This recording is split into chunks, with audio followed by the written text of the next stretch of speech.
Emmanuel Mignon, associé chez Auguste de Bouzy.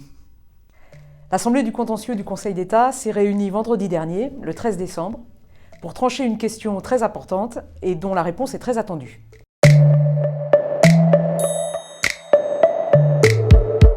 Pour mettre en cause la responsabilité de la puissance publique, il faut en gros 3 conditions.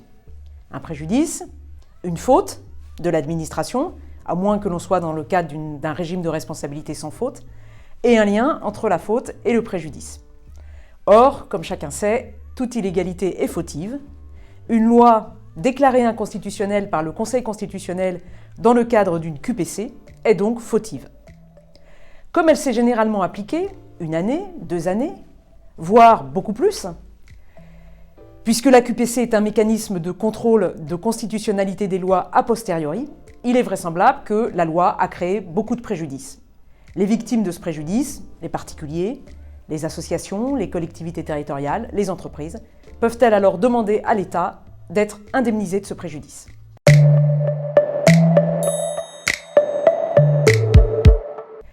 La réponse est complexe pour plusieurs raisons. Première raison, cela risque de coûter cher. Contrairement aux pronostics de ses nombreux détracteurs, la QPC a été un immense succès. Beaucoup de lois ont été déclarées inconstitutionnelles, dans le domaine des droits individuels bien sûr, mais aussi par exemple dans celui de la fiscalité. Et qui dit beaucoup de lois, dit potentiellement beaucoup de victimes. Ensuite, lorsque le constituant a créé la QPC, cette question ne lui a absolument pas traversé l'esprit. Je peux en témoigner puisque j'étais à l'époque chargé de cette réforme auprès du président de la République.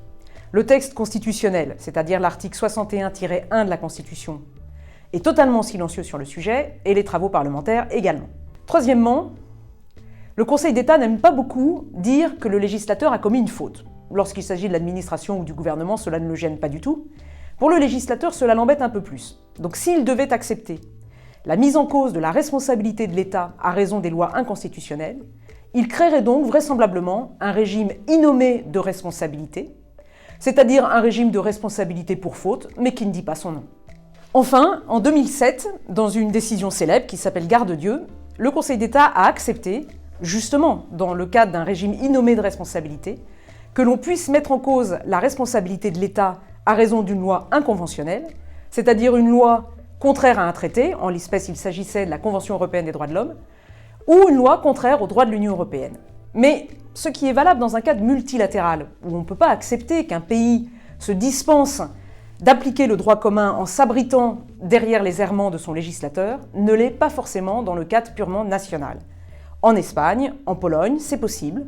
Aux États-Unis, en Italie, en Allemagne, non.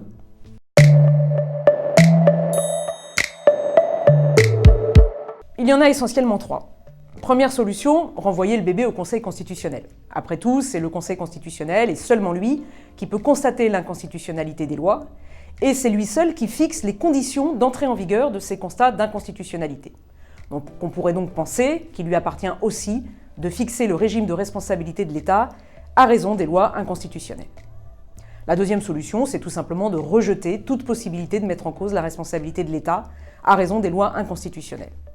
Officiellement parce que le constituant de 2008 ne l'a pas prévu, la vraie raison, ce serait pour protéger les finances publiques. Troisième solution, étendre la solution Garde-Dieu aux lois inconstitutionnelles, sous réserve que le Conseil constitutionnel, dans sa décision statuant sur l'inconstitutionnalité de la loi, ne s'y soit pas opposé.